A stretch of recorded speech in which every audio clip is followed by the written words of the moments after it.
కవాటముల ద్వారా రక్తాన్ని ప్రసరింపచేస్తున్నాడు. ఈ నాలుక మీద రసాంకురముల నుంచి రుచి తెలుసుకునేటటువంటి శక్తి పెట్టాడు. అలాగే ఈ కన్ను అత్యంత మృదువైనటువంటి ఇంద్రియం. ఇటువంటి ఇంద్రియానికి దెబ్బ తగులుతుందేమోనని నిరంతరం రక్షణ కల్పించడానికి రెప్పనుంచాడు. ఇంత గట్టి పెంకు పెట్టి ఆ పెంకు లోపల మెదడు ఉంచాడు. మళ్ళీ పెంకు మీద జుత్తు పెరిగేటట్టు చేసి మెదడుకి దెబ్బ తగలకుండా కాపాడాడు. ఇంత అపురూపమైన నిర్మాణం చేసి పరమేశ్వరుడు ఈ శరీరాన్ని ఇస్తే, ఈ శరీరాన్ని నిరంతరం మట్టిలోనూ ఇంకొక చోట తిప్పి ఒంట్లోంచి పట్టినటువంటి చెమట పోయేటట్టు కూడా కనీసం స్నానం చేయకుండా పక్కన ఒక వ్యక్తి కూర్చుంటే యువతల వాళ్ళొక్క 10 నిమిషాలు మాట్లాడడానికి కూడా ఇబ్బంది పడేటట్టుగా వస్త్రధారణ చేయడం, స్నానం కూడా చేయకుండా ఉండడం అసలు ఏ విధంగానూ కూడా అంగీకారయోగ్యమైనటువంటి విషయంగా చెప్పబడదు. ఎక్కడో నీళ్లు దొరకనటువంటి దేశాలలో స్నానం చేయడం మానేసి బట్టలొక్కటి కట్టుకుని ఆ చర్మంలోంచి వచ్చేటటువంటి చెమట వాసన రాకుండా సుగంధ ద్రవ్యాలు వాడతారు. ఏదో శరీరానికి రకరకాలైనటువంటి సుగంధ ద్రవ్యాల్ని ఒంటి మీద చల్లుకుంటారు అనేక డబ్బాల ద్వారా. అంటే దానికి ఏమైనా కొంత సబబు ఉంటుందేమో. కావలసినన్ని నీళ్లున్న దేశంలో, జీవనదులు ప్రవహిస్తున్నటువంటి దేశంలో కాళ్ళు చేతులు కడుక్కోకపోవడం, స్నానం చెయ్యకపోవడం, ఉతికినటువంటి బట్టలు కట్టుకోకపోవడం, చెమటతో తడిసిపోయినటువంటి బట్టలు కట్టుకుని ఉండడం అంగీకారయోగ్యములైనటువంటి విషయాలు కాదు. మనిషి తన శరీరాన్ని తాను శుభ్రంగా ఉంచుకోవడం అనేటటువంటిది కేవలం బాహ్యంలో స్నానం చేసి కడుక్కోవడం ఒక్కటే కాదు. ఒక అలసటని తట్టుకోవడానికి ఒక్క కుడి చెయ్యి ఒక 50 మార్లు తిరగవలసి వచ్చిందనుకోండి ఏదో కారణానికి, రెండో రోజు ఇంకా చెయ్యి పని చెయ్యలేనంతగా పట్టేయకూడదు. ఒక మూర్తి దగ్గర కూర్చుని 1 గంట అభిషేకం చేశాడనుకోండి, ఇక 2 రోజులు నొప్పి తగ్గే మాత్రలు వేసుకుంటే తప్ప నా కుడి చేయి పనిచేయదండి, నేను అభిషేకం చేశాననేటటువంటి దురవస్థ పొందకూడదు. ప్రతిరోజు శరీరానికి వ్యాయామాన్ని ఇవ్వాలి. మహాత్మా గాంధీ ఈ జాతికి తండ్రి లాంటి వారు, ఫాదర్ ఆఫ్ ది నేషన్ అని జాతిపిత అని గౌరవిస్తాం. అటువంటి గాంధీజీ సత్యశోధన అని తన యొక్క ఆత్మచరిత్ర రాసుకున్నారు. అందులో ఆయన 3 తప్పులు చెప్పుకున్నారు. నా జీవితంలో నేను 3 తప్పులు చేశాను, ఈ 3 తప్పులు ఏ పిల్లలు చెయ్యకూడదు అని నేను ఈ తప్పులు చెప్తున్నాను. 1, చదువు అనేటటువంటిది మస్తిష్కంలోకి వెడితే చాలు. ఎప్పుడైనా మార్కులు రావడం కోసం రాసినప్పుడు అవతల వారికి అర్థమవుతోందా లేదా అంతవరకు చాలు, అంతకన్నా చేతివ్రాత మీద దృష్టి పెట్టవలసిన అవసరం ఏముంది అని నా చిన్నతనంలో నేను చేతివ్రాత గురించి పట్టించుకోలేదు. కానీ దక్షిణాఫ్రికా వెళ్ళాక అక్కడ ప్రజలకు ఒక అలవాటు ఉంది.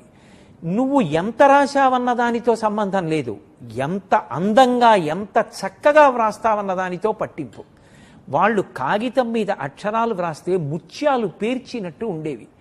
నేను వ్రాత వ్రాస్తే అవతల వారు చూసి అసహ్యించుకునేటట్టు ఉండేది. నేను నా జీవితంలో చేసిన పెద్ద పొరపాటు, నేను నా చేతి వ్రాత సరిగా అభ్యాసం చెయ్యకపోవడమో అని నాకు అర్థమైంది. ఈ తప్పు ఏ పిల్లలు చేయకూడదు. చేతి వ్రాత బాగా నేర్చుకోండి. 1 వాక్యం రాయండి, 2 వాక్యాలు రాయండి. పొందికగా అందంగా చక్కగా వ్రాయడం నేర్చుకోండి. 2, మా నాన్నగారికి సేవ చేయడం కోసమని సాయంకాలం పూట్ల పాఠశాలలో వ్యాయామం చేయిస్తుంటే నేను విడిచిపెట్టి వెళ్ళిపోయేవాడిని. తర్వాతి కాలంలో నా శరీరం రోగగ్రస్తమైనప్పుడు నాకు అర్థమైంది, శరీరానికి వ్యాయామం ఇవ్వకపోవడం, వ్యాయామం చెయ్యకపోవడం ఎంతటి కష్టాన్ని తీసుకొస్తుందో నాకు అర్థమైంది. శరీరానికి రోగనిరోధక శక్తి కావాలన్నా, భగవంతుడిచ్చినటువంటి వ్యవస్థ బాగా పని చెయ్యాలి అన్నా ఈ శరీరానికి కొంత వ్యాయామం ఉండాలి. ఎవరి వయస్సుని బట్టి వాళ్ళు దానికి తగిన వ్యాయామం చెయ్యాలి. దాని కొరకు అని సమయాన్ని నిర్దేశించుకోవాలి అన్న నిర్ణయంలో చిత్తశుద్ధి ఉండాలి తప్ప సమయం దొరకలేదు అన్న మాటకి అసలు అవకాశమే లేదు. మీరు ఎప్పుడైనా ఋషి జీవనం గురించి చదవండి. ఋషులు తెల్లవారుజామున నిద్రలేస్తారు. నిద్రలేచిన తర్వాత ప్రాతస్మరామి అంటూ భగవంతుణ్ణి ఉద్దేశించి స్తోత్రం చేసి కాలకృత్యములను తీర్చుకున్న తర్వాత కొంతసేపు ప్రాణాయామం చేసి యోగ విద్యాభ్యాసం చేస్తారు. ఆ యోగ విద్యాభ్యాసం చేస్తే తప్ప వాళ్ళు ఇతరమైనటువంటి కార్యక్రమంలోకి వెళ్ళరు. ఋషులైనా సరే, అంత జ్ఞాన సముపార్జన చేసిన వాళ్ళైనా సరే, భగవంతుడిచ్చినటువంటి ఈ శరీరం తనంత తాను పడిపోయే పర్యంతము కూడా అది చక్కగా పనిచేయడానికి కావలసినటువంటి వ్యాయామాన్ని అందించేవాళ్ళు. ఆఖరికి ఒక 6 నెలలు ఊరు విడిచిపెట్టి వెళ్ళిపోతుంటే ఎవరికైనా తాళం చెవులు ఇచ్చి, అయ్యా ఒక్కసారి వచ్చి మీరు అప్పుడప్పుడు కారు స్టార్ట్ చేయండి అంటారు, లేకపోతే బ్యాటరీ డౌన్ అయిపోతుందని. అప్పుడప్పుడు నా మోటార్ సైకిల్ స్టార్ట్ చేస్తుండండి అంటారు. లేకపోతే కొన్ని వస్తువులు పని చేయకుండా పోతాయేమోనని అవసరం ఉన్నా లేకపోయినా వాటిని కొంచెం సేపు పని చేయిస్తూ ఉండండి అంటారు. అటువంటిది మరి అసలు ఏ పరమేశ్వరుడిచ్చిన అపురూపమైన వస్తువు ఉందో దానితోటే ఇన్ని విషయాల్ని సాధించవలసి ఉంటుందో, అటువంటి ఈ శరీరం పట్ల జాగ్రత్త లేకపోతే, దీనికి వ్యాయామం ఇవ్వకపోతే ఆ తరువాత ఎంత ఇబ్బంది పడవలసి ఉంటుంది. మనం ఋషిప్రోక్తమైన వాంగ్మయాన్ని చూస్తే శరీరం మీద భ్రాంతి పోగొట్టుకునేటట్టుగా ఆంతర సాధన ఎంత అవసరమో, తనంత తాను పడిపోయే పర్యంతము శరీరాన్ని పోషించడం కూడా అంతే అవసరం.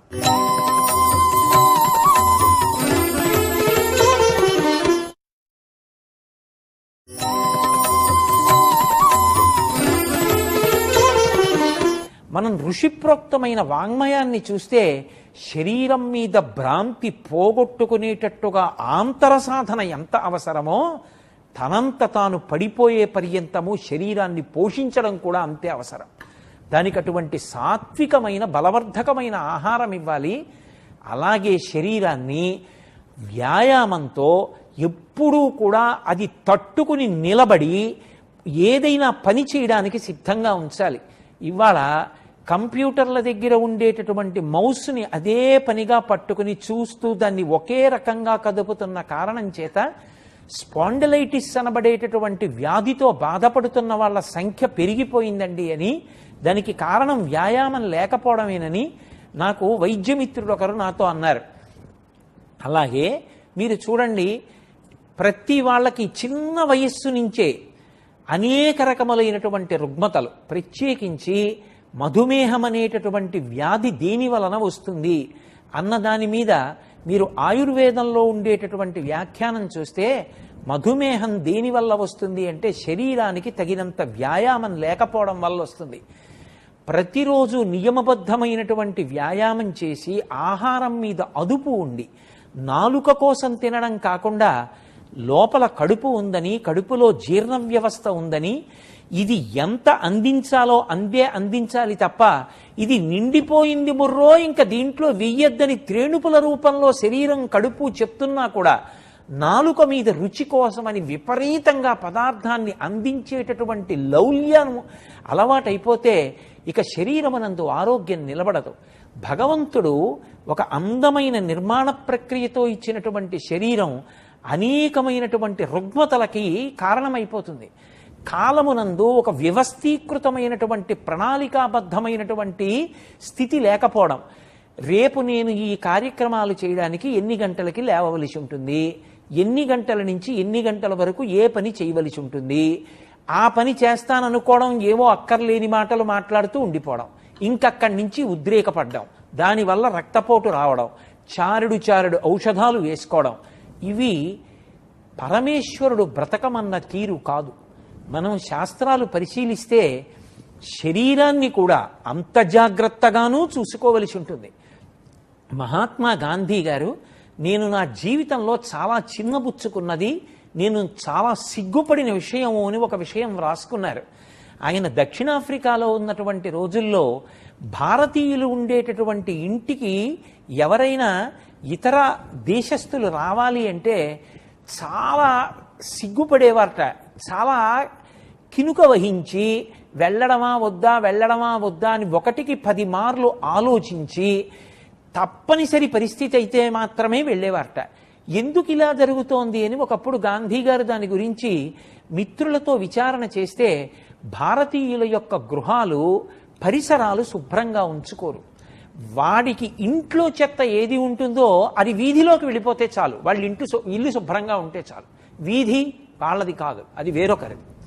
వీధిని శుభ్రం చేయవలసిన బాధ్యత పురపాలక సంఘం వారిది, ఇంటిని శుభ్రంగా ఉంచుకోవలసిన బాధ్యత మనది కాదుగా.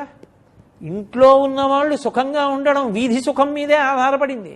వీధిలో వెయ్యకూడని చెత్తంతా వేస్తే పెరిగిపోయినటువంటి దోమలు ఇంట్లోకే వస్తాయి, ఇంట్లో వాళ్ళని కరుస్తాయి, ఇంట్లో దుర్వాసన బయలుదేరుతుంది.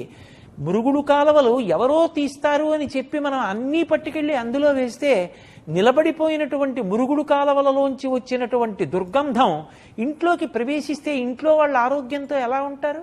అంటువ్యాధులు ప్రబలిపోకుండా ఎలా ఉంటాయి? అన్నీ ప్రభుత్వ కర్తవ్యమే అనుకుంటే ప్రజలు ఎలా సంతోషంగా ఉంటారు? మనం ఎప్పుడు ఏ కాలమునందు ఏ ఒక్క పని చెయ్యవలసి ఉంటుందో ఆ ఒక్క పనిని మనం చెయ్యగలిగితే చాలు. ఈ మాట నేను ఎవరిని ఉద్దేశించి అంటున్నది కాదు. చాలామంది తల్లిదండ్రులు ఎక్కువ బాధపడేది దేని విషయంలో అంటే పిల్లలు వేసుకునేటటువంటి మేజోళ్ల విషయంలో.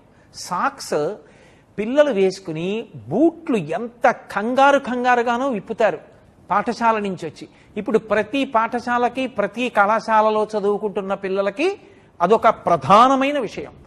కాళ్ళకి బూట్లు వేసుకుని తీరాలి, బూటు వేసుకోవడానికి సాక్స్ వేసుకోవాలి. వాడు ఇంటికి వస్తాడు, ఒక కాల్ని ఒక కాలుతో తొక్కి బూటు వదిలేస్తాడు, సాక్స్తో శుభ్రంగా తిరిగేస్తాడు, పరిగెడతాడు. సాక్స్ శుభ్రంగా ఉంటాలంటారు. నిక్కరు వేసుకున్న పిల్లల సాక్స్ ఎలా ఉన్నాయో తెలిసిపోతుంటాయి. ఆ సాక్స్ ఉతకడానికి అమ్మల గోడలు జారిపోతుంటాయి. అన్నీ అమ్మ ఉతకక్కర్లేదు, ఒక్కసారి మన సాక్స్ మనం ఉతుక్కుంటే సాక్స్ నీట్గా ఉంచడానికి అమ్మ ఎంత కష్టపడుతోందో అర్థమవుతుంది. బనీను మనం వేసుకున్నటువంటి లోదుస్తుల విషయంలో కూడా అంత జాగ్రత్తగా ఉండాలి. పైకి ఎంత అందమైన బట్టలు వేసుకున్నాం, వాటి మీద ఎన్ని సుగంధ ద్రవ్యాలు కొట్టామన్నది ప్రధానం కాదు. లోపల వేసుకునేటటువంటి లోదుస్తులు కూడా అంతే శుభ్రంగా ఉంటాయా? ఏ కారణం చేతనైనా ఎవరింటికైనా నువ్వు వాటిని విప్పి దండెం మీద వేస్తే చూసినవాడు దానికి చాలా దూరం నుంచి వెళ్ళవలసినంత భయంకరమైన స్థితిలో ఉండకుండా ఉంటాయా? పైకి కట్టుకున్న బట్టలు ఎంత శుభ్రంగా ఉంటాయో లోపల ఉండవలసిన బట్టలు కూడా అంతే శుభ్రంగా ఉండాలి. అసలు యథార్థానికి పిల్లలు కేవలము చదువొక్కటే కాదు, అమ్మ పడుతున్న కష్టం, నాన్నగారు పడుతున్న కష్టం తెలియాలి అంటే తమ బట్టలు తాము ఉతుక్కోవడం, కనీసంలో కనీసం తాము వేసుకునే మేజోళ్ల వంటివి తాము శుభ్రం చేసుకోవడం, వాళ్ళు వేసుకునే షూ వాళ్ళు పాలిష్ చేసుకోవడం, బయట నుంచి రాగానే శుభ్రంగా కాళ్ళు చేతులు కడుక్కోవడం. పూర్వం ఎవరైనా ఇంటికి వస్తున్నారు అంటే వీధిలో బిందెతో నీళ్లు పెట్టేవారు. అన్నిటికన్నా గొప్ప ధర్మాలుగా చెప్పబడినటువంటి దాంట్లో ఒకటి, తండ్రి వీధిలోంచి ఇంట్లోకి వస్తుంటే కొడుకు బిందెతో చెంబుతో నీళ్లు పట్టుకెళ్ళి నాన్నగారి కాళ్ళు కడిగేవాడు. ఎందుకు కడగడం అంటే బయట నుంచి వస్తున్నారు కనుక పాదములతో ఏ విధమైనటువంటి రాకూడనివి ఇంట్లోకి రాకుండా వీధిలో కాళ్ళు కడుక్కుని ఇంట్లోకి వచ్చేవారు. పరిశుభ్రతకి మన దేశం పెట్టింది పేరు. ఇవాళ పాటించకపోతే మనది తప్పేమో కానీ మన శాస్త్రాలలో పరిశుభ్రత గురించి చెప్పకుండా ఎక్కడా లేదు.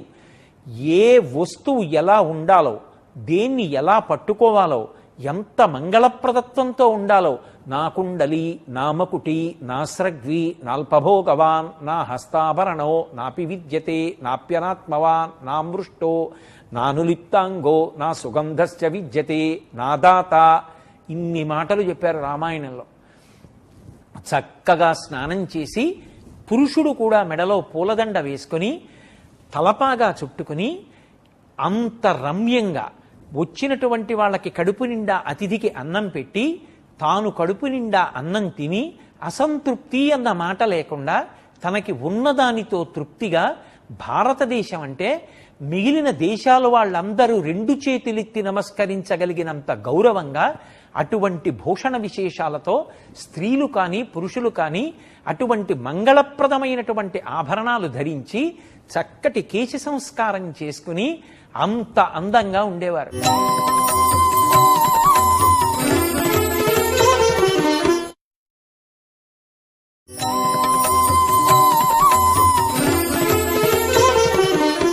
పార్వతీదేవి గురించి మాట్లాడుతూ కూడా శంకర భగవత్పాదులు సౌందర్యలహరి చెప్తూ ధునోతుధ్వాంతం నస్తులిత దళితేందీవరవనం ఘన స్నిగ్ధ శ్లక్షణం చికురనికురంబం తవ శివే అంటారు. అమ్మవారి యొక్క జుత్తు నల్లగా తిత్తులు లేకుండా, ఎక్కడా ముద్దలు ముద్దలుగా లేకుండా, నల్ల కలువల తండం ఎలా ఉంటుందో అలా పాపట తీయబడి చక్కగా రెండు వైపులకి కూడా కురులు దువ్వబడి కొప్పుగా కూర్చబడి పూలమాలల చేత అలంకృతములై ఉంటాయి అంటారు. అసలు శరీరాన్ని ఎంత శుభ్రంగా ఉంచుకోవాలి అన్న దాని మీద శాస్త్రాలలో ఎంత ప్రధానంగానో చర్చింపబడింది. ఆరోగ్యంగా లేని వ్యక్తులు దేశంలో ఎంతమంది పెరిగిపోతుంటే దేశం యొక్క ఆర్థిక వ్యవస్థ కానివ్వండి, దేశంలో ఉండవలసిన మనుష్యుల యొక్క మనోబలం కానివ్వండి, అంత తగ్గిపోతుంది. అందుకే గురజాడ అప్పారావు గారు తిండి కలిగితే కండకలదోయ్, కండకలవాడే మనిషియోయ్ అన్నారు. అసలు ఆ వ్యాయామం చేసి శరీరం దృఢంగా ఉన్నవాడు ఎవరుంటాడో వాడే ఏ పని చేయడానికైనా పనికొస్తాడు. అసలు ముందు శరీరమే ఏ పని చేయడానికైనా సిద్ధంగా లేకపోతే ఏ పని చేద్దామన్నా నా శరీరం అనుమతించదండి అన్నవాడు ఏ కార్యాన్ని చెయ్యగలడు? ఏ కార్యము చెయ్యలేనివాడు ఎలా జీవితంలో అభ్యున్నతిని పొందగలడు? శరీరాన్ని ప్రయత్నపూర్వకంగా కష్టపెట్టాలి. ఒకానొకప్పుడు మన రాష్ట్రంలో ఎంతటి గొప్ప గొప్ప వ్యాయామం చేసిన వాళ్ళు ఉండేవారంటే, నర్తనశాల అనబడేటటువంటి చలనచిత్రంలో భీమసేనుడి పాత్ర పోషించాడు దండమూడి రాజగోపాల్ గారని. ఆయన ఇనప గొలుసులతో ఆయన్ని కట్టేస్తే ఆయన ప్రాణాయామం చేసేవాడు. గట్టిగా ఊపిరి పీలిస్తే పట పట పటమని తెగిపోయేవిట ఇనప గొలుసులు. ఆయన కండలు తిప్పుతుంటే కట్టినటువంటి ఇనప గొలుసులు ఆ కొక్కేలు ఊడిపోయేవిట. కోడి రామ్మూర్తి నాయుడు గారని విజయనగరంలో ఉండేవారు. ఆయన జలస్తంభన, వాయుస్తంభన విద్యలు అంతర్జాతీయ ప్రఖ్యాతి వహించాయి. దండమూడి రాజగోపాల్ గారికి మిస్టర్ ఏషియా అనబడేటటువంటి బిరుదు బహూకరింపబడింది.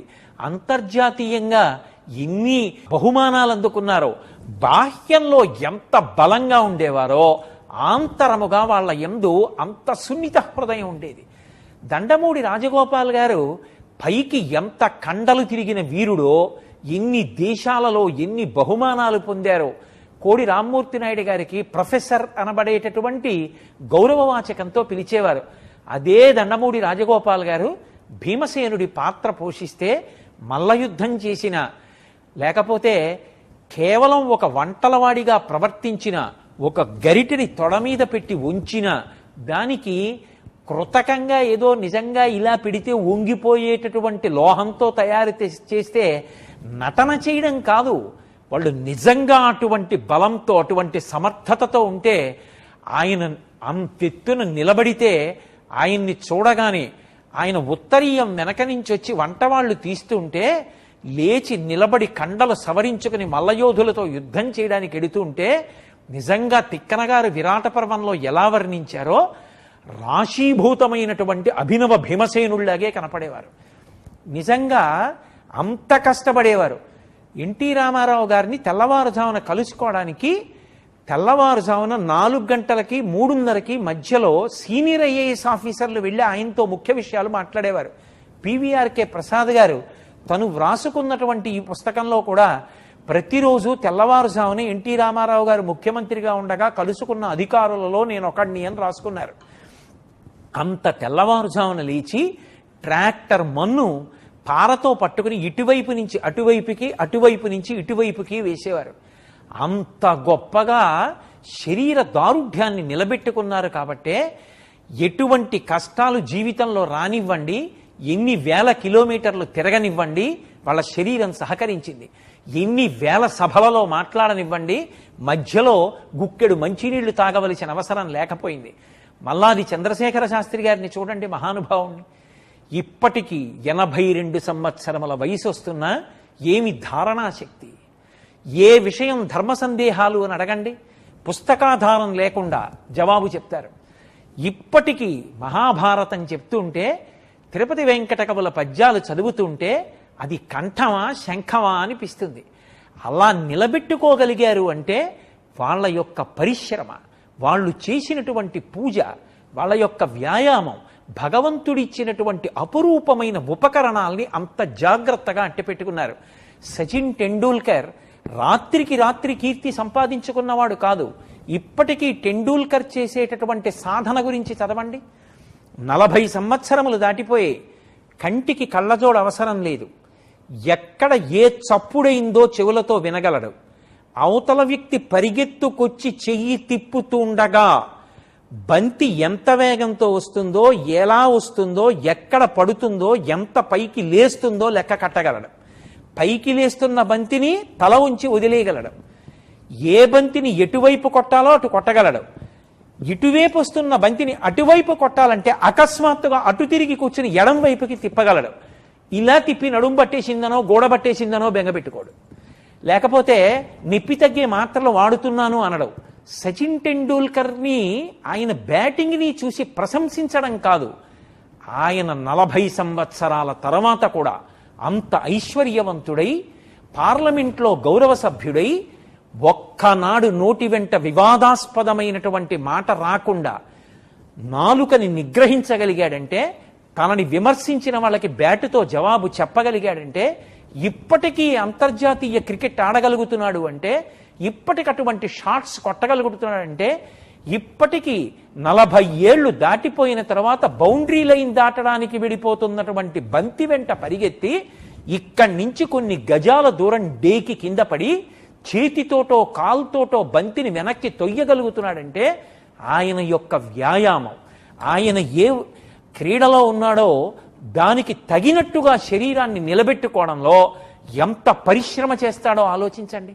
ఎప్పుడూ చదువు చదవద్దని నేను అనను, కానీ 24 గంటలు అదే గదిలో అక్కడే కూర్చుని ఆ కంప్యూటరు, ఆ మౌస్, ఆ పుస్తకాలు, ఆ సెల్ ఫోనే అంటే మనసుకి ఉత్సాహం ఎక్కడుంటుంది?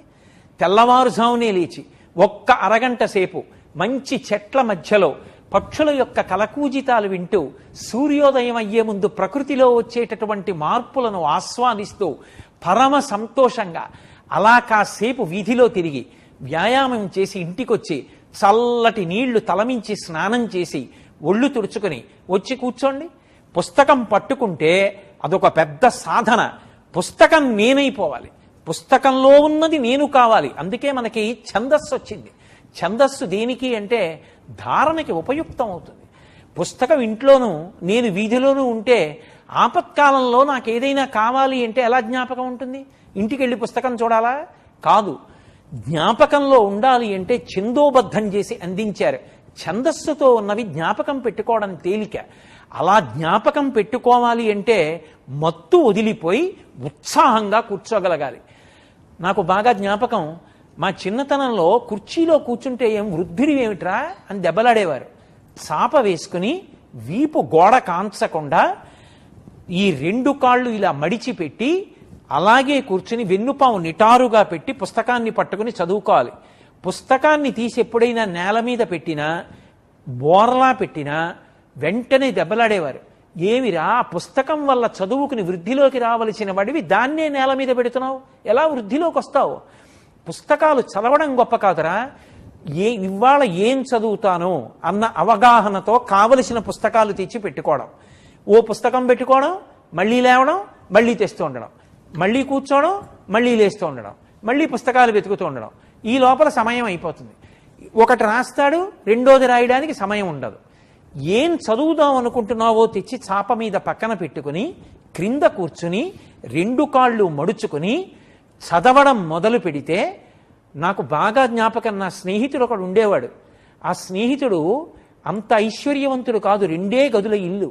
2 గదుల ఇంట్లో చుట్టాలు వచ్చి గట్టిగా మాట్లాడుతుంటే వాళ్ళ పెద్దనాన్నగారు వాళ్ళు, నాన్నగారండి పరీక్ష ఉందంటే వాళ్ళ నాన్నగారు, మనమేం ఆగర్భ శ్రీమంతులం కాదురా, ఇంటికి బంధువులు రాకుండా ఉండరు, నీ పని మీద నువ్వు బుర్ర పెట్టుకోరా, మీ అమ్మ వంట చేయడానికి ఇంటికి బంధువులు వచ్చారు, చేయలేకపోతున్నాను, పోపు మాడిపోయింది అందా, నేను చెయ్యవలసిన పని చేయట్లేదా, నువ్వు చదువుకోవడానికి పెద్దనాన్న అడ్డెందుకు అవుతాడు, నువ్వు దాని మీద దృష్టి పెట్టడం నేర్చుకో, అంతేకాని ఇప్పుడు నీకు కొత్తగా గది కట్టించి నువ్వు ఒక్కడివి చదువుకోవడానికి ఇవ్వగలిగిన స్తోమత నాది కాదు. నువ్వు అలా చదువుకుని అంత కష్టంలో ఉన్న నాన్నగారిని ఇవాళ సుఖపెట్టానని నువ్వు అనగలిగిన స్థితికి ఎదగాలని నేను నమస్కారం చేస్తున్నాను తప్ప నేను ఇవన్నీ ఇస్తే చదువుకుంటే గొప్ప కాదురా అని మా నాన్నగారు అన్నారా. మా నాన్నగారు అన్న మాట నాకు ఇక్కడ తగిలిందిరా.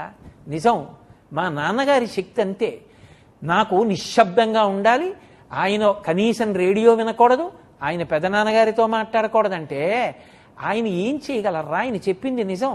అమ్మ వంట చేయగలిగింది, నేను ఎందుకు చదువుకోలేను? ఆ ప్రశ్న నాలో సాధనకి దారి తీసింది.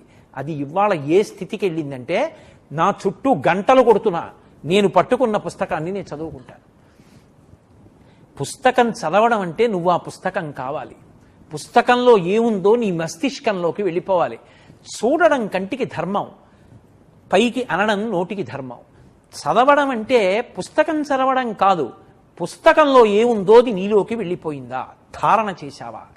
అలా ధారణ చెయ్యగలిగితే, అలా చదువుకోగలిగితే, పుస్తకాలని అలా ప్రేమించగలిగితే అది పరిసరాల్ని శుభ్రంగా ఉంచుకోవడం. నువ్వు చదువుకున్న పుస్తకాలు అంత అందంగానూ మళ్ళీ పేర్చుకోవాలి. నువ్వు పుస్తకాలు చదివితే మళ్ళీ ఆ పుస్తకాలు తీసుకెళ్ళి ఎవరో పేర్చడం కాదు. నీకు సమయం అయిపోతే అమ్మ పుస్తకాల సంచిలో పుస్తకాలు పెట్టడం కాదు.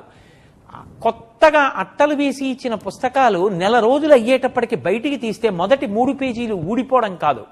ఎన్ని సంవత్సరాల పుస్తకం చదివినా ఆ పుస్తకం ఇలా ముట్టుకుని చదివితే వేరొకరు చదవడానికి సిద్ధంగా ఉండాలి తప్ప అక్కర్లేనివన్నీ రాసేస్తూ ఉండడం, దాని మీద చుక్కలు పెడుతూ ఉండడం, దాని మీద పిచ్చి పిచ్చి గీతలు గీస్తూ ఉండడం. అసలు కూర్చోవడం అంత శుభ్రంగా కూర్చోవాలి, చదవడం అంత బాగా చదవాలి, పుస్తకాలు దాచుకోవడం అంత బాగా దాచుకోవాలి, పుస్తకాలు సర్దుకోవడం అంత బాగా సర్దుకోవాలి, పుస్తకాన్ని పట్టుకోవడం అంత అందంగా పట్టుకోవాలి. అసలు పుస్తకాన్ని పట్టుకోవడంలో, పుస్తకం మీద వ్రాయడంలో ఏమి వ్రాసావు అన్న దాన్ని బట్టి అర్థమైపోతుంది. రఫ్ వర్క్ చేసేవారు మా చిన్నతనంలో. నాకు ఇప్పటికీ బాగా గుర్తు. కృష్ణమూర్తి అని నాకు స్నేహితుడు ఉండేవాడు. ఇప్పటికీ దక్షిణ భారతదేశంలో చెన్నైలో పనిచేస్తున్నాడు. నేను ఈ మధ్య ఉపన్యాసాలకు వెడితే ఓసారి వచ్చి కలిశాడు, నన్ను మురిచిపోయాను. పెద్ద అధికారిగా ఉన్నాడు. అతను ఒక్క పావుటావు మీద చిన్న చిన్న అక్షరాలతో లెక్కలు చేసేటప్పుడు ఆ రఫ్ వర్క్ చేస్తే ఎంత పొందిగ్గా, ఎంత అందంగా చేసేవాడు. ఆ పొందిక ఇప్పటికీ అంత పెద్ద స్థితికి వెళ్ళగలిగాడు.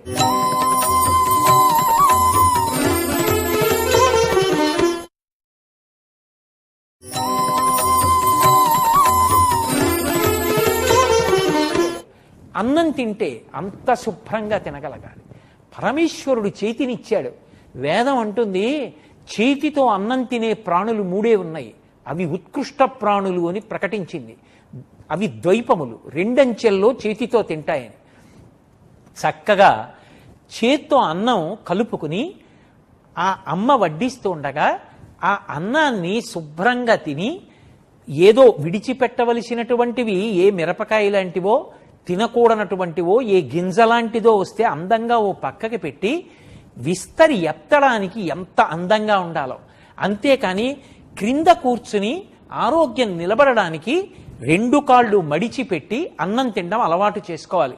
చిన్నతనం నుంచి కుర్చీలో కూర్చుని బల్ల మీద పెట్టుకుని అన్నం తినడం అలవాటు చేసుకుంటే రేపొద్దున్న ఓ దేవాలయంలో కూర్చోవలసి వచ్చినా, ఆఖరికి వాడి ఉపనయనానికి పెళ్లికి కూర్చోవలసి వచ్చినా వాడికి కూర్చోవడం రాదు. ఎందుకని? కింద కూర్చోవడం అలవాటు లేదు. భూమి మీద ఆసనం వేసుకుని కూర్చుంటే ఎన్ని గంటలైనా అలా కూర్చోగలిగినటువంటి ప్రజ్ఞ అంకురించాలి. ఒక వయసు వచ్చిన తరువాత ఏదో మోకాళ్ళ నొప్పులు వచ్చాయండి, కూర్చోలేకపోతున్నాను, అభ్యంతరకరం కాదు. చిన్న వయస్సులో ఎందుకు సాధన చెయ్యవు? ఎందుకు కుర్చీలో కూర్చుని బల్ల మీద పెట్టుకుని అన్నం తింటావు? చెంచాతో తినవలసిన అవసరం ఏమిటి? కోతి, ఏనుగు, మనుష్యుడు, ఈ 3 కూడా ద్వైపములు. చేత్తో తింటాయి, 2 అంచెల్లో తింటాయి. ఏనుగు తొండంతో పట్టుకుని నోట్లో పెట్టుకుంటుంది, కోతి చేత్తో పట్టుకుని నోట్లో పెట్టుకుంటుంది, మనుష్యుడు చేత్తో పట్టుకుని నోట్లో పెట్టుకుంటాడు. చేతితో అన్నం తిని చేతులు కాళ్ళు కడుక్కుని యువతలకొస్తే, మా చిన్నతనంలో చెయ్యి వాసన చూసి చెప్పేవారు ఏ పదార్థం ఉండేవారు. అంత ఘుమఘుమలాడుతూ అమ్మ వండుతుంది. నువ్వు కడుపు నిండా అమ్మ పెట్టింది తిని చక్కగా మన కంచం మనం కడుక్కుని, అథవా మనం అన్నం తిన్న చోట వేరొకరు ఆ పడిపోయిన మెతుకులవి ఎత్తడానికి అబ్బా అనుకునేటట్టు ఉండకూడదు, అంత శుభ్రంగా ఉండాలి. ఇప్పటికీ మా గురువుగారు భోజనం చేస్తే ఆయన భోజనం చేసినటువంటి విస్తరి వడ్డించడానికి ముందు ఎలా ఉంటుందో వడ్డన అయిపోయాక అలా ఉంటుంది. తినడం ప్రధానం కాదు, నీకు కావలసినంతే వడ్డించుకున్నావా, ఆ వడ్డించుకున్నది పూర్తిగా తినేశావా. ఒక మెతుకు కోసం కొన్ని కోట్ల మంది అలమటించిపోతున్నారు. పట్టెడన్నం దొరికితే చాలని కనుగుడ్లు అంగుళం మేర లోపలికి పోయి ఎంతో మంది ఏడుస్తున్నారు. అంతమంది అన్నార్తులై మెట్ల మీద గుడి అరుగుల దగ్గర కూర్చుని చెయ్యి చాపి భిక్షాందేహి అంటున్నారు. కొంతమంది అన్నం లేక స్పృహ తప్పి పడిపోతున్నారు. అలాంటి రోజుల్లో కడుపు నిండా అన్నం తినడానికి నోచుకోవడం భగవంతుడిచ్చినటువంటి అదృష్టం. కావలసిన దానికన్నా ఎక్కువ పెట్టించుకోవడం, విషయాన్ని పదార్థాన్ని విస్తట్లో విడిచిపెట్టేసి ఉత్తరాపోసనం పట్టడం, ఆ పదార్థాన్ని అలా వదిలిపెట్టడం దోషభూయిష్టం.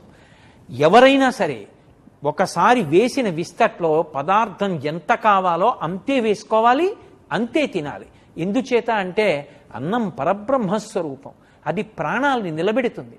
అలా ప్రాణాల్ని నిలబెట్టేటటువంటి అన్నాన్ని దుర్వినియోగం చెయ్యకూడదు.